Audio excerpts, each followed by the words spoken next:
Hoy quería hablar de la lectura de este domingo, que esto saldrá quizá mañana lunes, pero la primera lectura es de mis favoritas, y es la lectura acerca de los pastores del profeta Jeremías.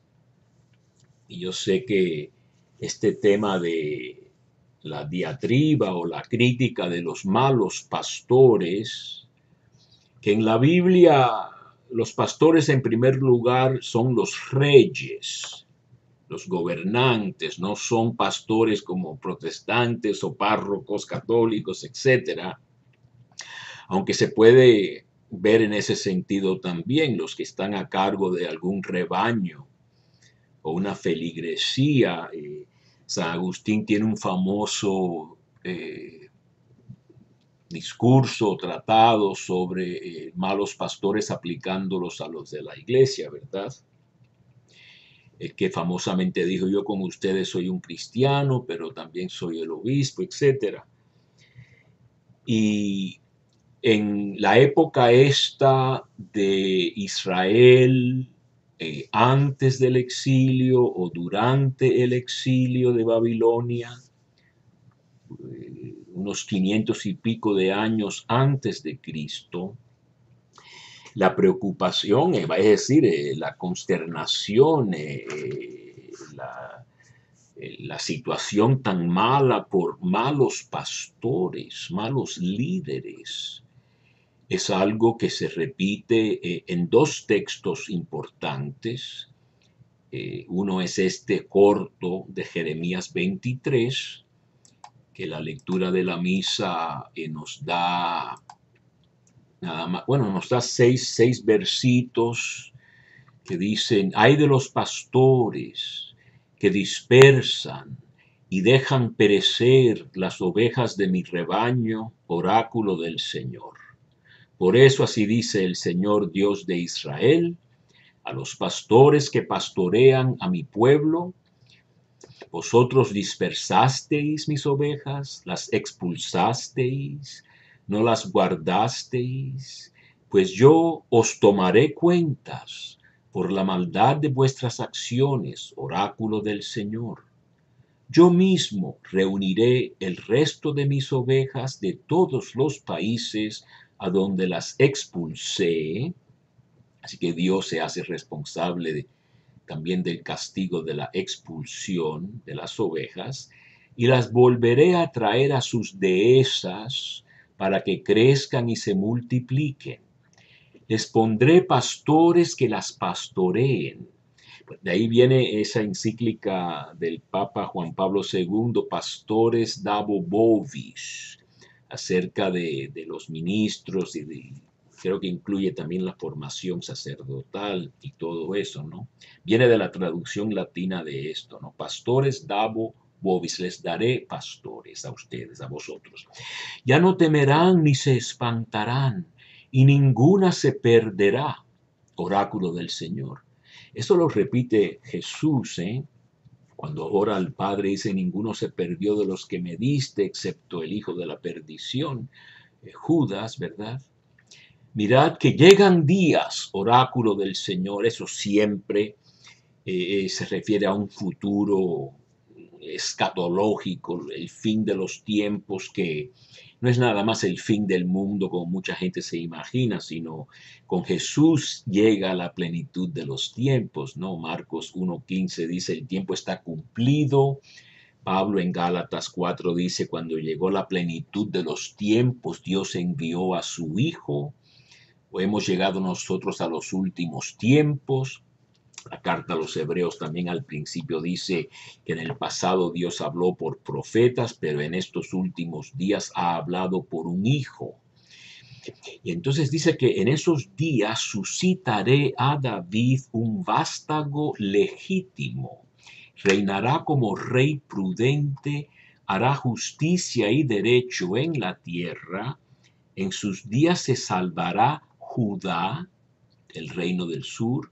Israel, el reino del norte, habitará seguro, y lo llamarán con este nombre a este David, que es el Mesías, ¿no? El hijo de David. El Señor nuestra justicia. Esta traducción es buena, una traducción de España, seguramente. A mí me gusta mi Biblia de Jerusalén, que la tengo muy anotada desde hace muchos años, ¿verdad? Entonces, en la traducción de la Biblia de Jerusalén, casi los mismos versos, sí, los mismos primeros 6 versos del capítulo 23, hay de los pastores que dejan perderse y desparramarse las ovejas de mis pastos. Han dispersado las ovejas, las empujaron y no las atendieron, ¿verdad? Yo recogeré el resto de mis ovejas de todas las tierras. Es el famoso resto fiel. Este pueblo de Israel sufrirá una depuración, quedará diezmado, vamos a decir, destruido por las invasiones que se ven teológicamente en la Biblia como castigo por romper la alianza.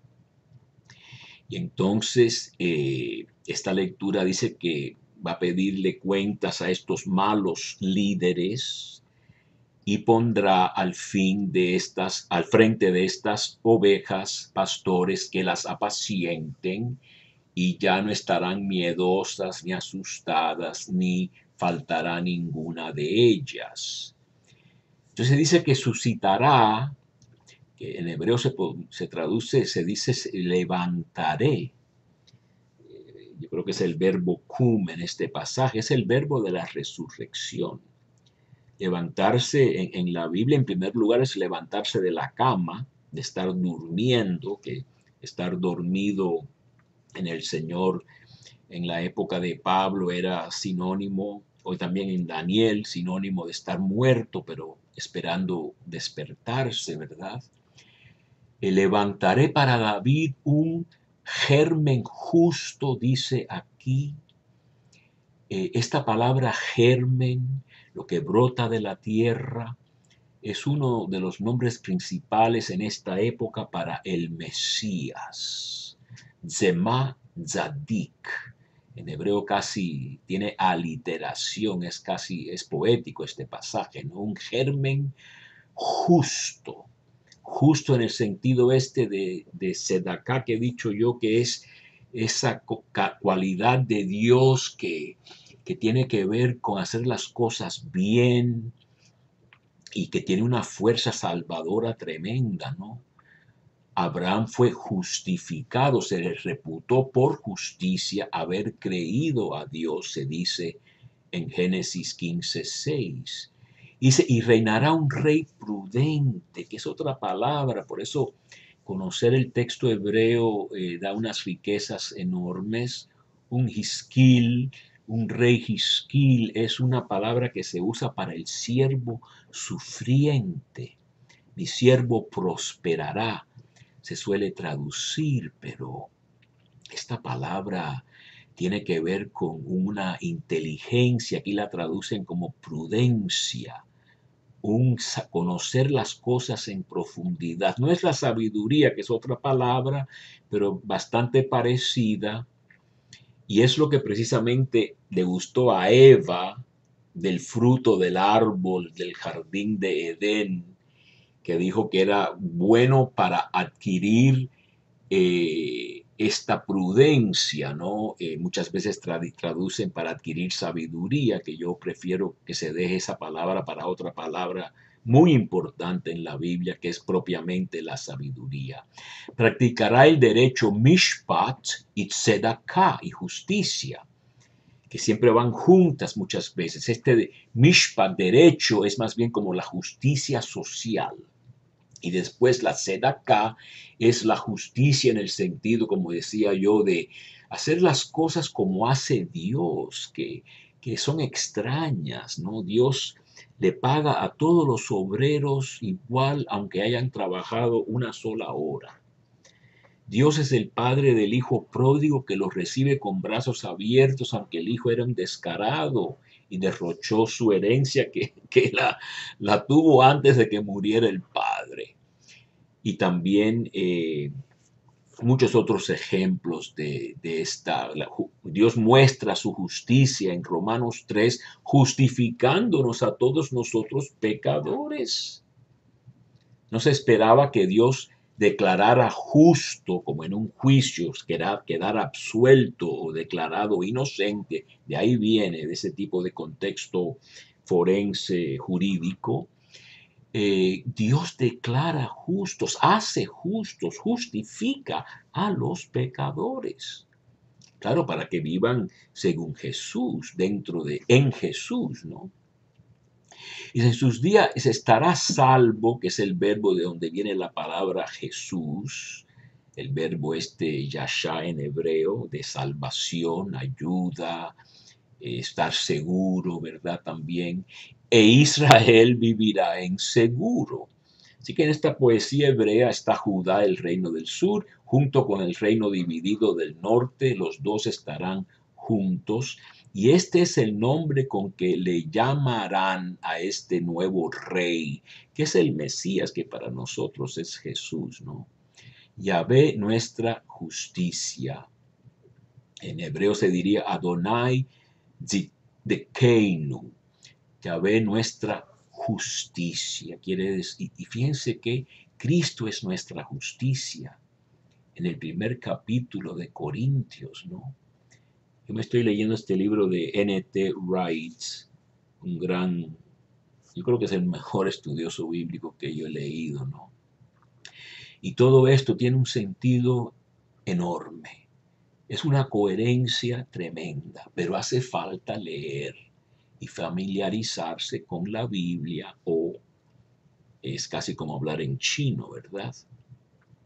Yo quiero leer 2 versos más para terminar el contexto este. Por tanto, mirad que vienen días, otra vez este futuro final, que es para nosotros cuando venga Jesús, cuando vino Jesús, pero también cuando regrese Jesús para poner todo bajo los pies, etcétera, como dice Pablo en la primera a los Corintios 15. Después el mismo Hijo se someterá al Padre para que Dios sea todo en todos, lo dice, hablando de la resurrección. Dice que por mi vida no se dirá más Yahvé que subió a los hijos de Israel de Egipto. El éxodo de Egipto será olvidado porque habrá un nuevo éxodo por mi vida de Yahvé que subió y trajo la simiente de la casa de Israel de tierras del norte y de todas las tierras a donde los arrojara. Quiere decir que es la reunificación de todos en Cristo. Y el éxodo de Egipto es un modelo del verdadero éxito, que por cierto se dice que Jesús estaba hablando de su éxodo con Moisés y Elías en la transfiguración en Lucas 9:31. Para los que quieran buscarlo en una buena traducción, estaban hablando de su éxodo que iba a cumplir en Jerusalén.